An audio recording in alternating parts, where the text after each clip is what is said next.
anti-Islam, anti-Nabi.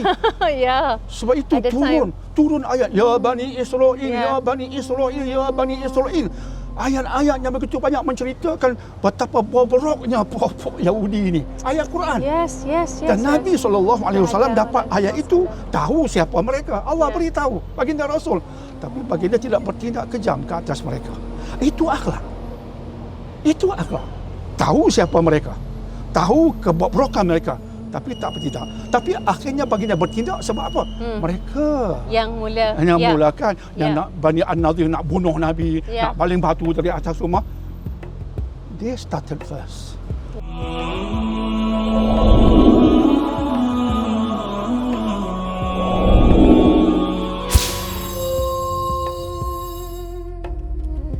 Ramadan terus berlalu dan kita punya ruang untuk mendalami lagi maknanya.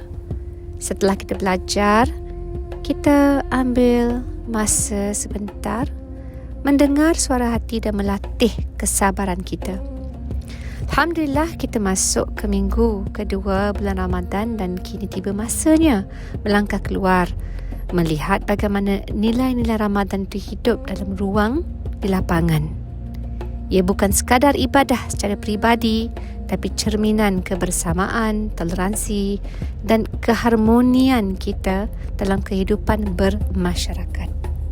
Ramadan mengajar kita bukan hanya merasai dan menjiwai keimanan, tapi menzahirkannya menerusi cara kita hidup sesama insan. Tahun ini, siri bicara Ramadan kembali lagi. Jika sebelumnya kita berbicara dari studio, hari ini kita turun ke lapangan, menyelusuri sejarah, budaya dan mencari makna sebenar perpaduan. Kalau minggu lepas kita di Melaka menziarahi Masjid Tengkera. Minggu ini kita di Pulau Pinang pula. Masjid manakah yang bakal menjadi destinasi kali ini? Masjid Kapitan Keling bukan sekadar mercu tanda warisan Islam di Pulau Pinang. Ianya simbol kepada kepelbagaian, kesaksamaan, kehidupan masyarakat yang majmuk. Ia terletak di tengah-tengah kawasan yang dihuni pelbagai bangsa dan agama dan sejak ratusan tahun menjadi ruang pertemuan nilai toleransi, hormat menghormati dan hidup bersama secara aman. Sejarahnya membuktikan bahawa perbezaan bukan penghalang, sebaliknya kekuatan yang membentuk keharmonian sosial bila wujudnya saling faham dan keadilan untuk masyarakat. Persoalannya, mampukah semangat Masjid Kapitan Keling terus dipelihara dalam realiti masyarakat kita hari ini? Teruskan menonton. Inilah siri bicara Ramadan di bawah satu kubah 1000 kisah. Assalamualaikum. Waalaikumsalam warahmatullahi. Terima kasih menunggu beri ruang. Sama-sama. Saya sangat Masjid Kapitan Keling. Alhamdulillah. So, masjid antara yang tertua bukan sahaja di Pulau Pinang di Malaysia. Berapa tahun dia tahun ni? 225 tahun. Alhamdulillah, masya-Allah. Dan apakah inspirasi yang melahirkan pembinaan oleh komuniti Muslim India? Sebenarnya satu ketika dulu sebelum mana ada masjid ni lagi, kawasan ini adalah kawasan perdagangan. Kawasan perdagangan. It's a trading area. So banyak pedagang-pedagang yang akan berlabuh di kawasan ini. Jadi ketika itu pedagang-pedagang banyaknya daripada kalangan orang India. I see. Okey, dan India Muslim lah. Jadi disebabkan itu ramai orang nak solat tetapi mereka tak ada tempat. India where exactly? Kita mereka tahu tak? Daripada Kalinga. Kalinga. Mereka daripada Kalinga, South India. Kemudian ada banyak family yang datang sebenarnya. Bukan ini. Kalau kita tengok di sebelah sana ada nama Chulia Street. Betul. Jalan Chulia. Betul. So it's a family of Chulias. Family of Chulias, family of American. Bukan American tapi American. American. Kemudian kalau India yang bukan Islam, Chetia. Okay. So yang tu semua adalah yang Islam lah. Family ni family Islam. Kalau yang bukan Islam tu Chetia. Kita kenali sebagai Cheti. So mereka nak solat ada masalah dan sebagainya, dan akhirnya kebetulan di situ ada seorang pedagang yang hebat namanya Kadir Muhyiddin Marikan. Kadir Muhyiddin Marikan ni dilantik oleh British sebagai kepala orang India Muslim di sini. Komuniti India Muslim dia kepala. So dia diangkat menjadi kapitan. Kenapa kapitan? Sebab orang India tak boleh sebut kapten. Kapten. Kita ada style kita sendiri. Ya. Kan? Jadi disebabkan tu dia panggil kapitan. Bila panggil kapitan, maka dialah yang mengambil inisiatif dan usaha untuk membina masjid ini, dan barang-barangan semua bawa daripada India. Oh, so nice. Batu bata semua daripada India. Masya Allah, itu I didn't know that. Yes, it is. I see. Semua barangan daripada India. Prehistoric lah. Ah. Dia kena, pasal tu lah dimasukkan part of the Georgetown heritage site, right? Yes. Bahagian daripada, Kita bukan saja heritage, tapi kita bawa UNESCO. ya. Kita Ini sekarang ni kan banyak negara barat tak iktiraf, tapi kita masih lagi mempertahankan. Yes, Because alhamdulillah. itu adalah pengiktirafan antarabangsa. Betul. Alhamdulillah. Dan kemudian pada tahun kita buat masjid ni, Kadir Muhyiddin buat pada 1801. 1801. Ya, 1801. Wow. Turun ke 18. Kemudian Akhir 17 lah. berlaku naik taraf pada Upgrading. tahun 1850 sehingga 1890. Oh, I see. Pada era itulah barulah ada struktur Moorish, Mughal. yes, dan juga struktur daripada kita punya tempatan, seni Alhamdulillah. tempatan Mixture lah. Yes, it's a Dia buat mixture. campuran. Alhamdulillah. Ya. Oh, that's so nice. Tadi Imam sebutkan bahawa adanya part kita lihat bersemadinya imam pertama Ya. di masjid ini. Ya. Yang memang ada adik-beradik pula dah dengan Nahdlatul Ulama Ya, betul. Indonesia. Ya, betul. So, this is great. Allah yarham Kiai Haji Maimun Zubair itu adalah cucu kepada arwah Ustaz Hanifah. I see. Tapi yang tu dengan Ustaz Hanifah lah. Ya. Tapi nak cerita kata keberkatan masjid ni, kebanyakan rahmatnya masjid ni sebab mereka menubuhkan masjid ni kerana untuk ibadah, betul-betul untuk beribadah. Kerana Allah Subhanahu Wa Taala, masjid ni menjadi pusat setelah dibina untuk pengetahuan. Orang-orang yang berkhidmat di masjid ni juga orang-orang yang hebat. Alhamdulillah.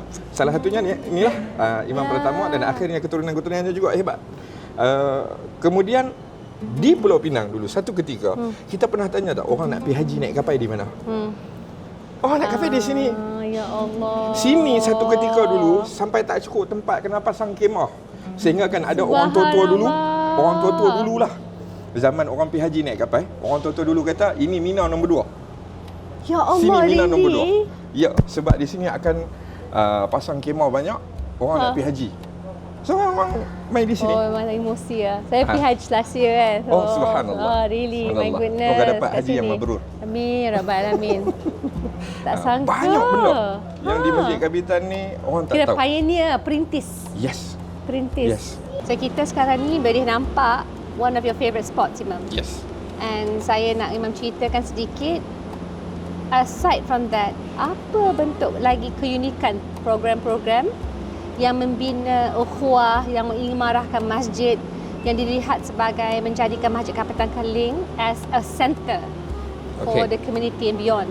Pertama sekali, Masjid Kapitan sendiri berfungsi sebagai tempat turis. Okey. Masjid Kapitan ini ada historical value yang mana orang datang untuk ziarah. Dan kemudian ada juga student yang datang untuk buat kajian dan sebagainya. Oh, I see. Dan alhamdulillah, masjid juga berfungsi sebagai tempat dakwah. Bila ada pelancong, maka ada ruang dan peluang untuk dakwah. So what happen is kami ada satu biro agama, biro dakwah yang dihandle oleh Brother Kamarudin. I think you know him. Brother Kamarudin, one of hari ni dia busy. Yes. Brother Kamarudin ni satu orang yang antara yang sangat penggerak lah. Very good. kita kata dia meletakkan hati dia dalam dakwah. Yes. Okey. Yes. So dia mengabdikan diri di masjid sampailah IPSI naik tinggilah. Alhamdulillah. Untuk melakukan dakwah. Dan for your information, kalau kita nak kira berapa ramai orang ucap syahadah dalam masjid ni, sangat ramai. Hatta saya sendiri pun pernah mengislamkan orang, ambil ruang dan peluang tersebutlah. Alhamdulillah. Saya Dan punya- kita ada, minta maaf. It's okay. Go ahead. Sebab poin ni saya rasa menarik. Kami di sini, di depan ni, kita panggil Street of Harmony. Ya. Sebab kita ada tokong, ada apa lagi? Ada Ya, rumah ibadat lain. rumah ibadat yang lain dan sekitar. sebagainya. Tapi we have a good relationship with them. A Oh, very okay. good relationship with them. Masya Allah. That's really Alhamdulillah. wonderful. Because di situlah kind of you can practice, right? Mempraktikkan semua yang diajar oleh Islam. Betul. Kita dengar banyak kali you have to be hikmah dalam Tolerance. berdakwah, you have to tolerant, Yes. tolerancy antara satu sama lain. But di sini memang boleh dipraktikkan in reality. Saya sebut tadi pasal suami saya dipanggil untuk berucap dalam forum, berkongsi pengalaman sebagai seorang mualaf. Okay. Dan tu dengar brother kemudian Betul. kita dok cerita memang sangat efektif, masya Yes. Allah. I feel dia sweet tau, sweetness, kasih dia dan komitmen menerusi organisasi. Jadi pada saya antara sebab saya mai pun pasal dia jemput. Dia hari dia busy. Cara dia berdakwah Ya. betul-betul mengikut apa yang Allah Subhanahu Wa Taala firmankan di dalam Al-Quran, la ikrahal fiddin, tidak ada Yes. paksaan dalam agama. But yet how you catch their heart. Bagaimana kamu menyentuh hati mereka. Apa yang dia buat, dia berjaya menyentuh hati mereka. Alhamdulillah. Dia cara cakap tu macam the non-Muslims are like future glorifiers of Allah Subhanahu Wa Taala. It is.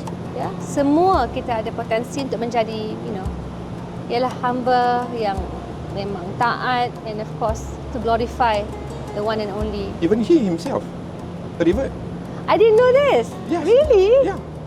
Boleh sama boleh. Oh, macam kita meneliti biografi. Ya. Masya Allah. So, apa yang saya dapat daripada dia, perjalanan dia adalah the best part is it's not kamu dilahirkan sebagai seorang Islam, kamu seorang Islam yang bagus. No, it's not like that. Yes. A good Muslim adalah orang yang mencari agamanya. Yeah. Tak kisah kamu beranak dalam Islam yes. ataupun kamu beranak dalam bangsa atau agama lain. That's very profound. Betul. That is what happened. Kita sentiasa perlu mencari dan mendalami. Yep. InsyaAllah dan ke arah itulah kita cari. Jadi mungkin Imam boleh bagi tahu, simpulkan apakah cabaran terbesar dalam meneruskan inisiatif dan usaha murni sebagaimana pioneered atau dirintiskan oleh masjid. Okey. Cabarannya sebenarnya kalau kita tengok banyak, sangat banyak. Okey, contohnya kita cakap contohlah. Yeah. Contohnya for information kita Yeah. tak ada anak karya. Ya. People yang datang semua adalah people yang passing by sahaja. Kemudian yang menguruskan masjid hanyalah businessman yang ada dekat sini. Kita tak ada anak karya. Ini susah sikit kita nak tarik anak muda, kita nak buat program pun Program agak yang cabaran. berkala. Sangat cabaran, sangat cabaran. I see. Dan kemudian seperti dakwah, sangat cabaran sebab kita hanya mengharapkan Brother Kamarudin. Only dia lah yang spearhead buat Yes. semua program-program ni. Tak, untuk dakwah saja. Untuk okey. banyak dakwah. Okey, Untuk okey. banyak dakwah. Yang lain kita Tapi buat. yang lain kita nak macam ada juga pengenerasian sambungan. Ya. The next group lah. The next group tu adalah. Tapi cabarannya people silih berganti. Faham. Disebabkan kita tak ada. Transient. Yes. Dan Tapi kemudian itu adakah memang boleh diubah ke atau memang kita kena kekalkan struktur tersebut? tak, sebenarnya untuk saya, pandangan saya, Ya. kita kena ubah. Sebenarnya masjid ni kalau ikutkan tak perlu pun anak karya. Masjid ni rumah Allah Subhanahu Wa Taala. Yes. Sepatutnya semua orang Yeah. boleh Part of imarah it. mana-mana masjid. Masya-Allah. Kan betul tak betul? Masya-Allah, yes, true. Dan That's true. walaupun kami tak ada anak karya, tapi alhamdulillah Ya. kuliah kami di sini masih ada orang. Wow. Masih ada orang yang datang dan mendengar. Alhamdulillah. Ya. So lebih kepada kita nak mengingatkan pada semua kalau datang jangan datang sekali-sekala Datang selalu. dan teruskan secara istiqamah program. InsyaAllah. Thank you Imam. Sama-sama. Alhamdulillah. Jazakallah khairan. Afwan buat je.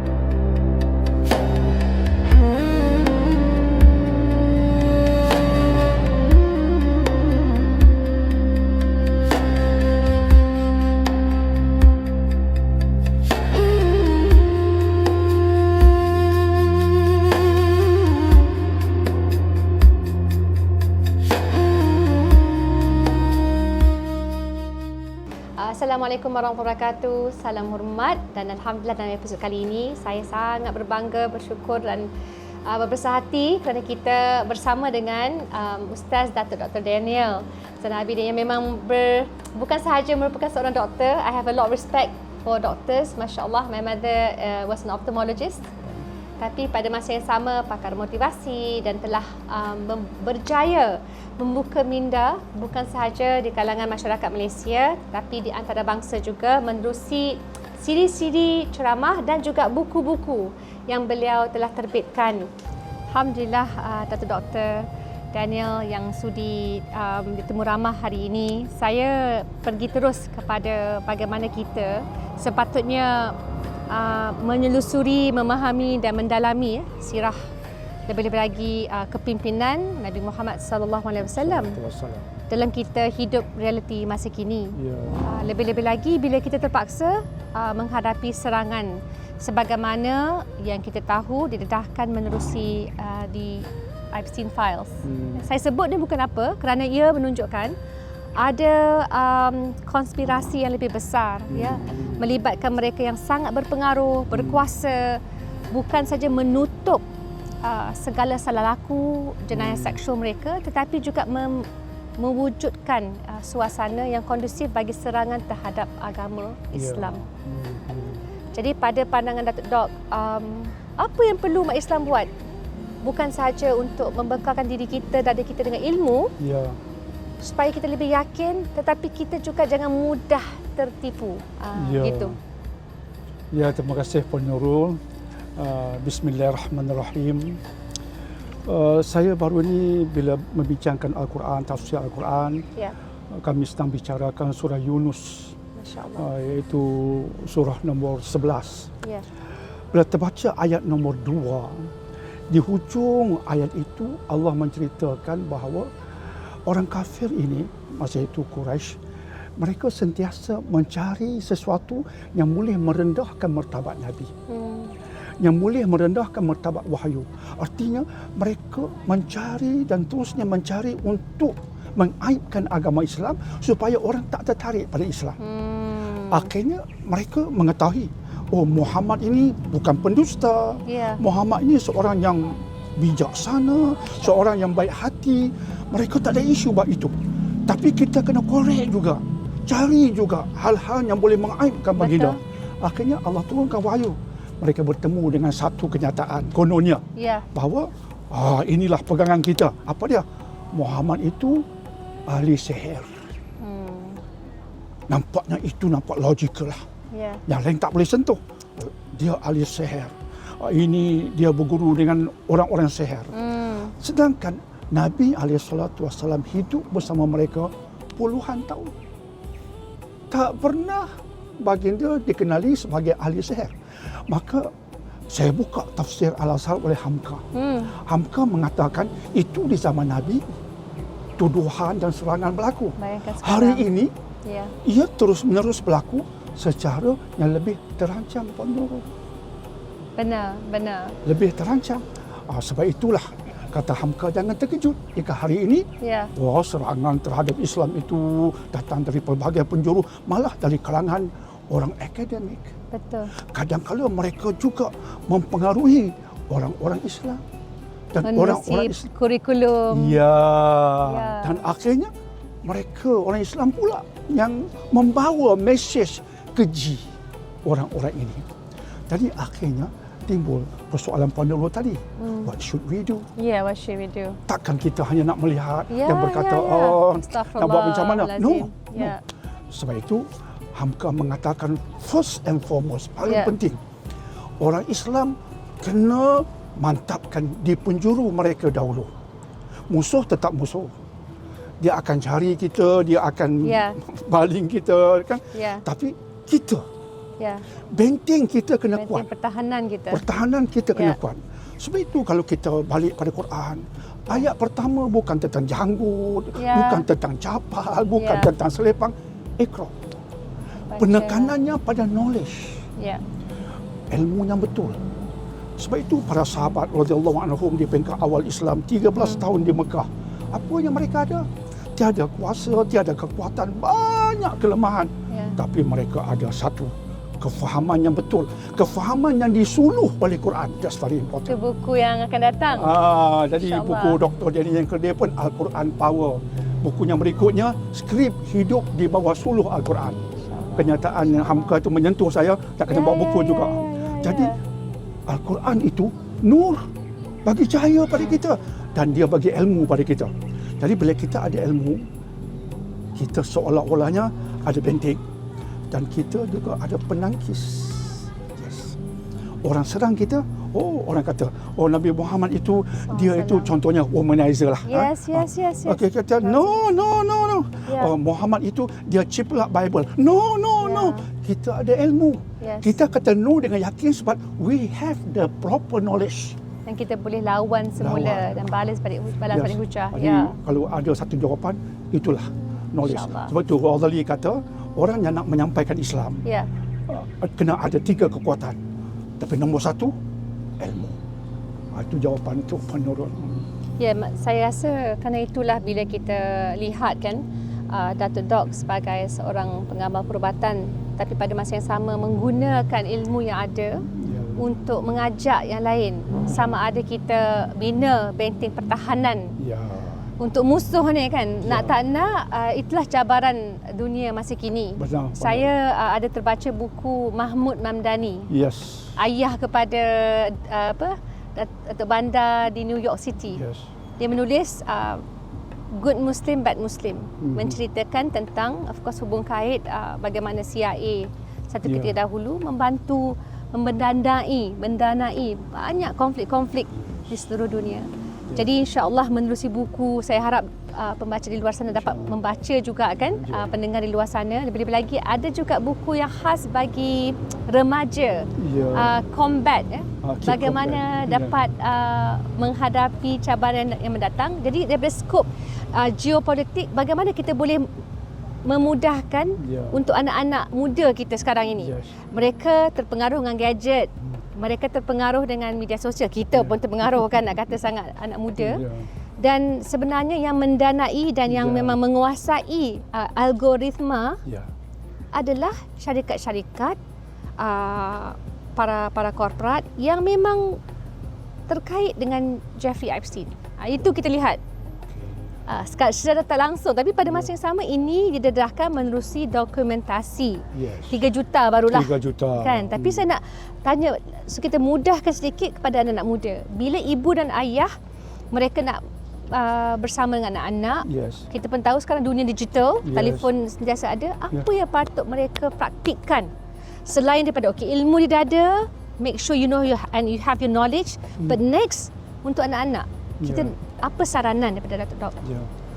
Lagi sekali ilmu tadi, tapi al-fahmu, yang difahami.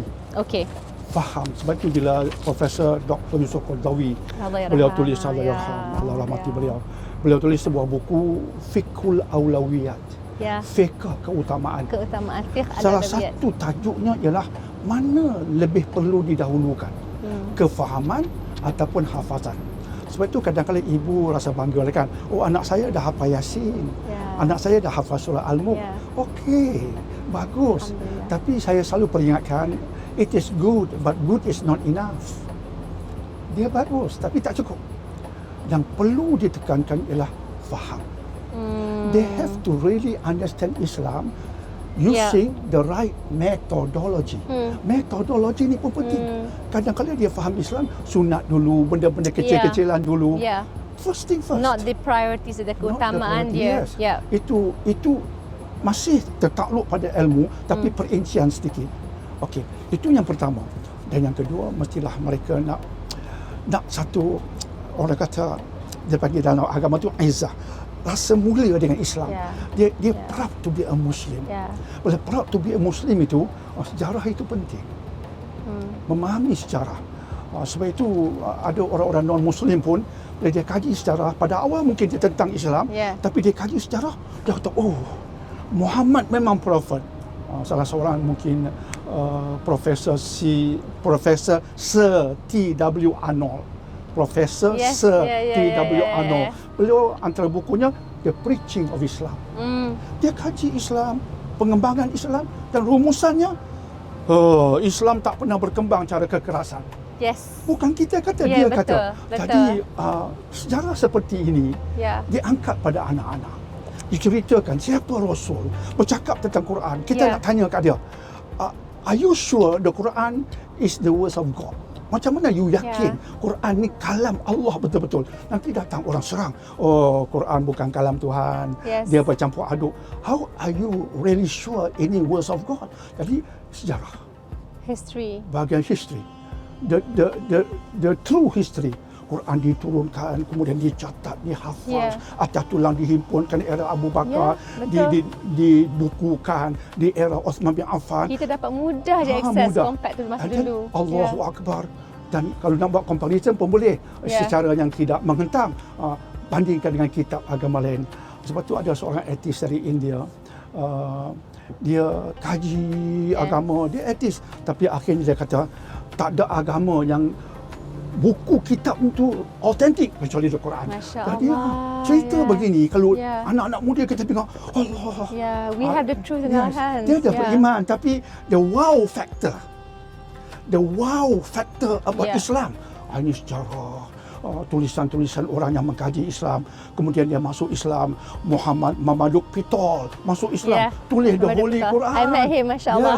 Leopold West yang masuk Islam dengan nama Muhammad Asad, tulis buku The Message of the Quran. Ini bukan orang calang-calang manusia, bukan dipaksa masuk Islam. Dia kaji, baca kisah mereka, penemuan mereka, datang the wow factor. Bagi saya ini penting, pendekatan yang berbeza sedikit daripada cara biasa, kan, insyaAllah. Betul. Dan kita kalau boleh nak aplikasikan, kerana bila bercakap tentang Datuk Dok sebut kan, pendekatan Nabi Muhammad SAW, it's about persuasion. It's all about persuading dengan hikmah. Jadi macam mana kita boleh lihat konteks masyarakat majmuk di Malaysia? Malaysia nak tak nak, it's a mix. Right? It's a mix. Kita kat Masjid Kapitan Keling, dan memang masyarakat India Muslim, mereka membangunkan, mengimarahkan. Dan kita juga lihat di sekeliling kita ada rumah ibadat pada pelbagai agama lain. Bagaimana kita boleh kaitkan dengan cara kita mendidik, memenangi hati bersama dengan masyarakat lain yang berlainan agama, especially in Malaysia. What would be your recommendation? Akhlak itu agak penting. Bagaimana kita tonjolkan perangai kita, cara kita bergaul. Kalau kita jumpa non-Muslim lah, dengan senyuman, kita bercakap pada mereka dengan bahasa yang baik, yang lunak. Dia tahu kita berbeza dengan mereka. Setiap tahun penerus sedikit pengkisahan, seringkali dipanggil saya yang kerja bercakap pada tokoh-tokoh agama yang pelbagai, Kristiannya, Hindu Sanghamnya, Buddhism, untuk cakap pasal Quran sebelum sama-sama berbuka puasa. Kemudian buka pada soalan. Di Pulau Pinang ataupun negeri lain juga? Okey, di Pulau Pinang. Tapi ada TikToknya, ada. Jadi saya yang kerja seringkali mengatakan, saya kena bercakap terus terang. My brothers, the Christian, I Muslim. Kami berbeza dengan you. Kalau you kata Jesus anak Tuhan, okay, it's up to you. Tapi kami tak akan bersetuju. We have to say that. Kami tak boleh berkata, kami agree. No, we do not agree. Tapi you sudah percaya, kami tak kacau. And I think that's very good enough. You have your churches, we don't disturb you. Kami tak kacau langsung. Malah orang yang mengganggu you, dari segi agama pun, agama Islam kata dia bersalah. Dari segi undang-undang, iyalah, betul. Dari segi agama Islam, tak boleh. Not allowed. To protect. Jadi, bila saya beritahu begitu, bila buka puasa, dia jumpa saya, Doktor, thank you. Pertama kali saya rasa tak takut dengan Islam. Jadi, itu artinya kalau perangai orang Islam tu, bila cakap non-Muslim, kutuk. Mantap. Susah kena dakwah. You kata agama Islam tu indah, saya tak rasa indah pun. Jadi akhlak tu penting, perangai tu penting. Mencontohi Nabi Muhammad sallallahu alaihi wasallam. 3 kabilah Yahudi ada di Madinah penurut. 3 kabilah Yahudi, Bani Qainuqa, Bani An-Nadir, Bani Quraizah. Dan mereka memang anti-Islam, anti-Nabi. Sebab itu turun ayat, Ya Bani Israel, Ya Bani Israel, Ya Bani Israel. Ayat-ayat yang begitu banyak menceritakan betapa bobroknya puak-puak Yahudi ini. Ayat Quran. Yes. Dan Nabi SAW dapat Alaihi ayat itu, wasallam. tahu siapa mereka. Allah beritahu, baginda Rasul. Tapi baginda tidak bertindak kejam ke atas mereka. Itu akhlak. Tahu siapa mereka. Tahu kebobrokan mereka. Tapi tak bertindak. Tapi akhirnya baginda bertindak sebab apa? Mereka Yang mulakan, yang nak Bani An-Nadir nak bunuh Nabi, nak baling batu dari atas rumah. They started first. Sebab tu mereka dihukum, dihalau keluar, diusir keluar. Exactly. Bukan sebab dia Yahudi. No. Jadi bila garis batasan yang jelas yang mereka langgar. Yes. Jadi akhlak Islam mencontohi Nabi. Kalau kita bergaul dengan baik kan. Saya rasa insya-Allah. Dia dah hormat kita. Hormat tu pun satu dakwah. Kemudian balik knowledge lah. Dan bila kita sampaikan bukan dengan hantaman, bukan dengan kutukan, sampaikan kebenaran. Betul Allah kata qul, surah Yusuf ayat 108.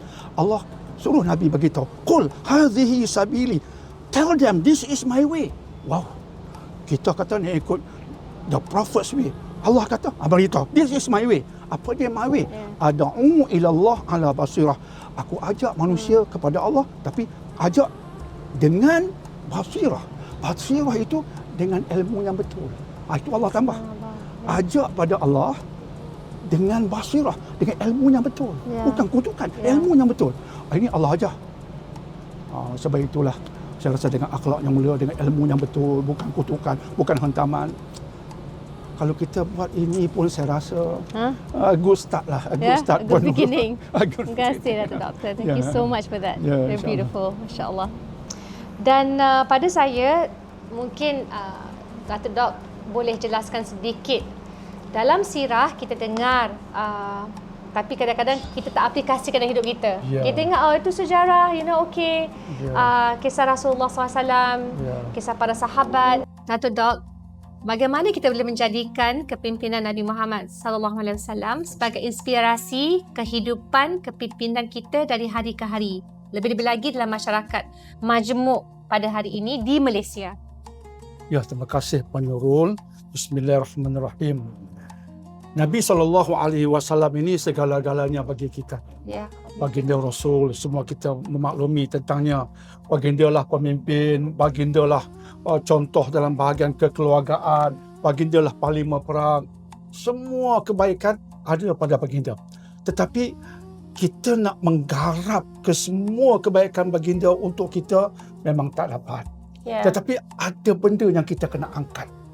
Pertama sekali ialah baginda Allah utus untuk mengeluarkan manusia daripada kejahilan kepada petunjuk. Itu paling penting. Baginda datang dengan mesej besar. Seperti rasul-rasul yang lain. Bukan datang untuk benda kecil-kecilan. Paling pokok ialah supaya hidup kita ini hidup untuk Allah.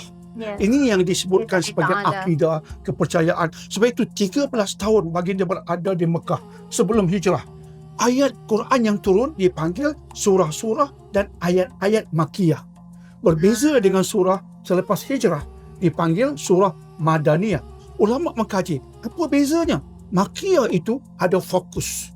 Fokus besar tentang sebuah kepercayaan untuk melahirkan sebuah pengabdian. Itu pengajaran pertama.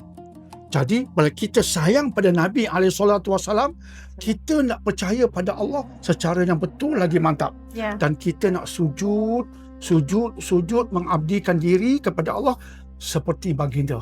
Walaupun tidak sempurna. Baginda jaga semayang, baginda semayang sunat hingga bengkak kaki. Ya Allah. Apalagi contoh yang kita nak cari. Itu nombor satu. Kepercayaan melahirkan ibadah. Sebab itu bila kita nak mendidik masyarakat, kita bukan nak mendidik dia supaya utamakan benda sunat. No. Utamakan benda yang utama dahulu. Iaitu akidah bagi betul, semayang yang 5 bagi elok. Kemudian tambah. Itu nombor satu. Dan yang kedua, baginda datang dengan Al-Quran. Kalau kita sayang Nabi SAW, kita kena kaji Quran. Ramai orang mengaji Quran. Jaga tajuk yang betul sejak kecil di Malaysia terutamanya. Anak-anak kecil sudah mendekati Quran. Alhamdulillah. Tetapi sayangnya, ketika dia sudah mengaji dengan baik, dia berhenti. Terutama ibu bapa yang salah faham, dia beritahu dalam WhatsApp, oh anak saya dah khatam Quran. Bagi mereka itu sudah kemuncak. Saya kata no, that is good, but good is not enough. Belum kemuncak lagi tuan, belum kemuncak. Cuma satu proses. This is a process. Peringkat awal dia baca dengan tajuk yang betul, dengan makhraj yang betul, sebutan ada taranumnya, good. Tapi ini proses yang belum selesai. Lepas itu kena tadabbur. Sebab itu ayat Quran mengangkat kalimat tadabbur. Afala yatadabbarunal Quran. Surah An-Nisa ayat 82. Tak nakkah mereka tadabbur Quran? Allah tanya. Do they not want to understand the Quran? Nak baca saja ke? Tertampar saya terasa. Tak mau faham ke ayat aku?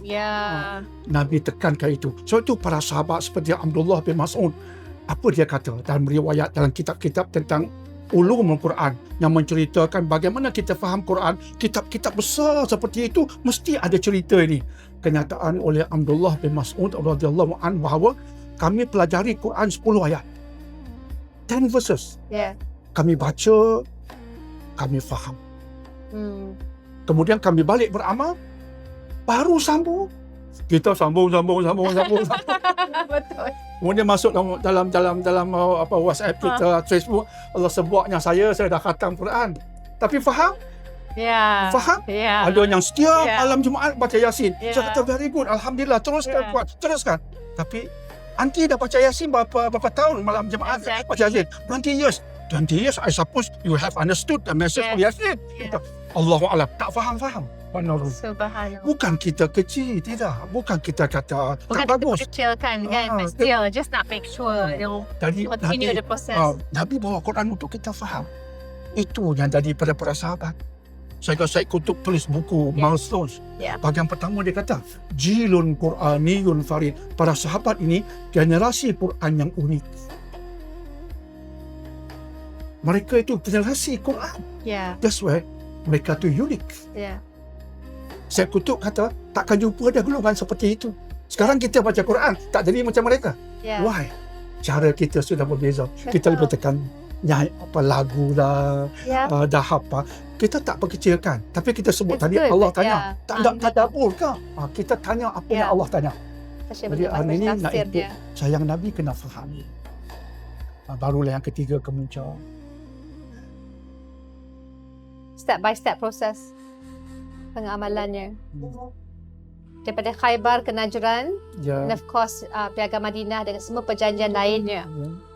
Maksudnya pendekatan tu sangat sistematik. Kerana ramai mungkin tak lihat bagaimana Nabi Muhammad SAW, junjungan besar kita, merupakan seorang strategis. Sampailah nama Madinah tu pun specially chosen.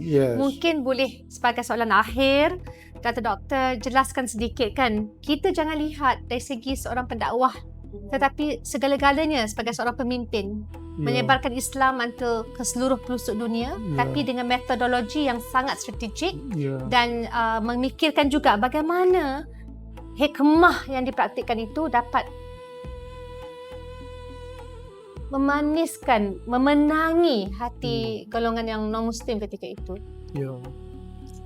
Kalau kita lihatnya, apa yang Nabi tekankan ialah apa yang Allah suruh Nabi tekankan.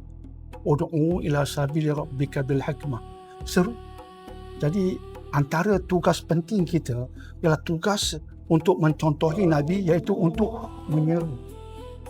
Jadi penerus sebut tentang yang pergi ke Ethiopia itu, iaitu di Habsyah, iaitu Ja'far bin Abi Talib.